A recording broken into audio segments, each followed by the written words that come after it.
Hello friends, welcome back to விஎம்லேசஸ்ல. இன்னைக்கு என்ன பார்க்க போறீங்கன்னா, நம்ம புளிக்குழம்பு, சௌச்சௌ கூட்டு, கீரை இதெல்லாம் எப்படி செய்யலாம்னு பார்க்கலாமா?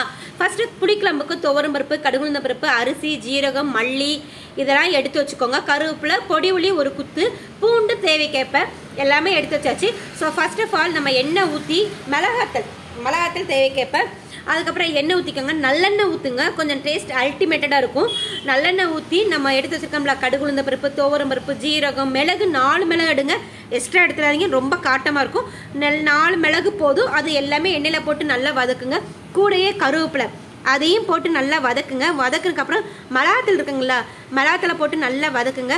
கொஞ்சம் நல்லா வதங்கினதுக்கப்புறம் ஸ்டவ் ஆஃப் பண்ணி ஆறட்டும். அது ஒரு சைட் பை சைடு வேகட்டும்.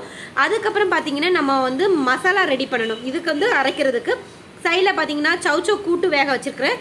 கீரை இது சௌச்சௌ கூட்டுக்கு தேங்காய், ஜீரகம், பொடி உள்ளி, பச்சை மிளகாய், ஒரு பல் பூண்டு போட்டுக்கோங்க, நல்லாயிருக்கும். ஸோ இத்தனையும் போட்டு நம்ம சௌச்சௌ கூட்டுக்கு அரைச்சி வச்சுக்கோங்க. அதுக்கு முன்னால் நம்ம புளிக்குழம்புக்கு சூடு ஆறிட்டு, ஸோ புளிக்குழம்புக்கு அரைச்சி வச்சுலாம். பெரிய ஜாரில் பார்த்தீங்கன்னா புளிக்குழம்புக்கு நம்ம மசாலாலாம் எடுத்து அரைக்க ரெடி ஆகிடுச்சு. ஸோ இதுக்கப்புறம் பார்த்தீங்கன்னா ஒரு பக்கம் கீரை, ஒரு பக்கம் சௌச்சௌ கூட்டு, ரெண்டுமே ரெடி ஆகிட்டு இருக்கு. சௌச்சௌ கூட்டு அதுக்கப்புறம் கீரை பார்த்தீங்கன்னா வெந்துட்டான்னு பார்க்கறதுக்கு ஒரு கீரை எடுத்து பாருங்கள், நசுக்கி பாருங்கள், தண்டை நசுங்கும். ஸோ சௌச்சௌ கூட்டில் மஞ்சள் பொடி, கருவேப்பிலை போட்டுருங்க. அந்த கொஞ்சம் அரை வேக்காடாக வரும்போது கருவேப்பிலை, மஞ்சள் பொடி போட்டுருங்க. ஸோ சூப்பராக இருக்கும். அப்போ கீரை வெந்துட்டு, ஸோ இதையும் சூடு ஆறுனதுக்கப்புறம் தான் அரைக்கணும். சரி, அது அரைக்கட்டும். அதுக்கப்புறம் நம்ம புளிக்குழம்பு சௌச்சௌ கூட்டுக்கு பார்த்தீங்கன்னா நம்ம தேங்காய், ஜீரகம்லாம் அரைச்சி வச்சுருக்கோம்ல, அதையும் போட்டு உப்பு போட்டு நல்லா வேக விடுங்க. ஒரு பாத்திரத்தில் நம்ம மசாலா ஏற்கனவே புளிக்குழம்புக்கு அரைச்சி வச்சாச்சு. ஸோ முருங்கைக்காய் போட்டு நம்ம மசாலாவை தட்டி நம்ம புளி கரைச்சிக்கோங்க. ஒரு நெல்லிக்காய் சைஸ் புளி எடுத்து புளி நல்லா கைட்டு நல்லா நசுக்கிட்டு அந்த குழம்புல ஊற்றுங்க. தேவையான அளவு உப்பு போடுங்க. உப்பு போட்டுட்டு நல்லா கைட்டு நல்லா மசிச்சு விடுங்க. அந்த கையில் மசிய நம்ம டேஸ்ட்லாம் சூப்பராக இருக்கும், நல்லாயிருக்கும் டேஸ்ட்டு. முருங்கைக்காய், பூண்டெல்லாம் போட. அப்புறம் டேஸ்ட் பாருங்கள், உப்பு காணலன்னா உப்பு போட்டுக்கோங்க. ஒரு கடாயில் எண்ணெய் ஊற்றி கடுகுளுந்த பருப்பு, கருவேப்பிலை இத்தனையும் போட்டு, பூண்டு இருக்குல்ல, கருவேப்பிலை, பூண்டு நம்ம ஏற்கனவே புளிக்குழம்புக்கு பூண்டு போடணும்னு நினச்சிக்கோங்க பார்த்தீங்களா, அந்த பூண்டு எடுத்து வதக்குங்க. அந்த பூண்டு பொன் நிறம் ஆகுது வரைக்கும் வதக்குங்க. அது வதங்கினதுக்கப்புறம் புளிக்குழம்போடு சேர்ந்து தட்டி நல்லா அந்த புளிக்குழம்பு பச்சை வாடை எல்லாம் போகட்டும். அந்த பச்சை வாடை போகும் ஸ்டேஜில் இறக்கும் போது கருப்பட்டி சின்ன துண்டு கருப்பட்டி போட்டாலும் போதும், நல்லாயிருக்கும் டேஸ்ட்டு. வேண்டானா விட்டுருங்க. அப்புறம் கீரைக்கு கொஞ்சோண்டு 2 பல்லு பூண்டு, ஒரு சின்ன காயம் போட்டு மிக்சியில் நல்லா மையாக அரைச்சிருங்க. தேவையான உப்பு போட்டு அரைச்சிருங்க. ஓகேவா? சௌச்சௌ கூட்டு ரெடி ஆகிட்டு இதில் கொஞ்சம் பால் சேர்த்திங்கன்னா சூப்பராக இருக்கும். நான் எப்போவுமே இறக்கும் போது கொஞ்சம் பால் சேர்ப்பேன், நல்லா டேஸ்ட்டாக இருக்கும். ஸோ அதுக்கப்புறம் கீரை ரெடி ஆகிட்டு கீரையில் உப்பு போட்டுலாம் அரைச்சாச்சு. இதுக்கு தால்சம் பண்ணி போட்டுரும். இதுக்கு கடுகுளுந்த பருப்பு போட்டு தால்சம் பண்ணிடுங்க. ஒரு பக்கம் பார்த்தீங்கன்னா புளிக்குழம்பு ரெடி ஆகிட்டு, ஒரு பக்கம் புளிக்குழம்புக்கு இந்த கீரைக்கு நம்ம தால்சம் பண்ணி போடுறோம். முருங்கைக்காய் வெந்துட்டான்னு பார்த்துட்டு ஸ்டவ் ஆஃப் பண்ணிடுங்க. ஸோ நம்ம புளிக்குழம்பு ரெடி ஆகிடு. அவ்வளோ. நான் இறக்கும் போது கொஞ்சம் நல்லெண்ணெய் ஊற்றுவேன். நல்லெண்ணெய் ஊற்றிட்டு அதுக்கப்புறம் கொஞ்சோண்டு கருப்பட்டி போடுவேன். அவ்வளோதான் ஃப்ரெண்ட்ஸ். இதுக்கப்புறம் பார்த்தீங்கன்னா ஒரு கீரை ரெசிபி பார்த்தேன், நல்ல துவையல் பார்த்தேன்.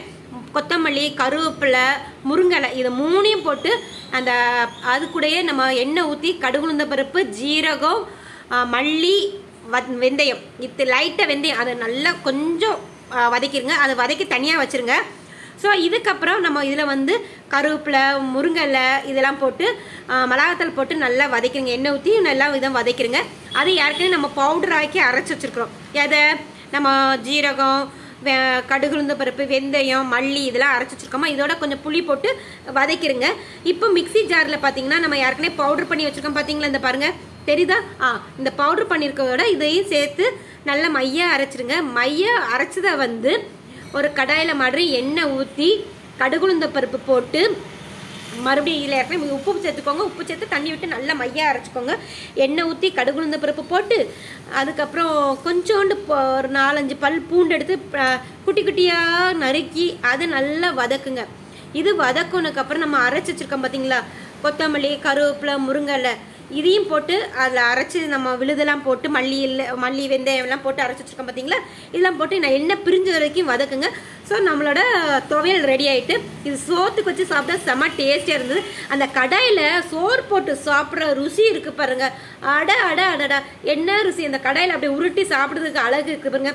என்னதான் நம்ம சோத்த பானையை காலி பண்ணாலும் அந்த சட்டியை காலி பண்ணாலும் அந்த பாத்திரத்தில் போட்டு பரட்டி சாப்பிட்டு நல்லாயிருக்கும். ஸோ நான் அப்படியே டேஸ்ட் பார்த்தேன், செமையாக இருந்துச்சு. நீங்களும் ட்ரை பண்ணி பாருங்கள். அதுக்கப்புறம் பார்த்தீங்கன்னா நம்ம அன்றைக்கி லஞ்ச் பண்ண என்னென்னு ஃபுல் ரெசிபியாக பார்த்துக்கலாமா?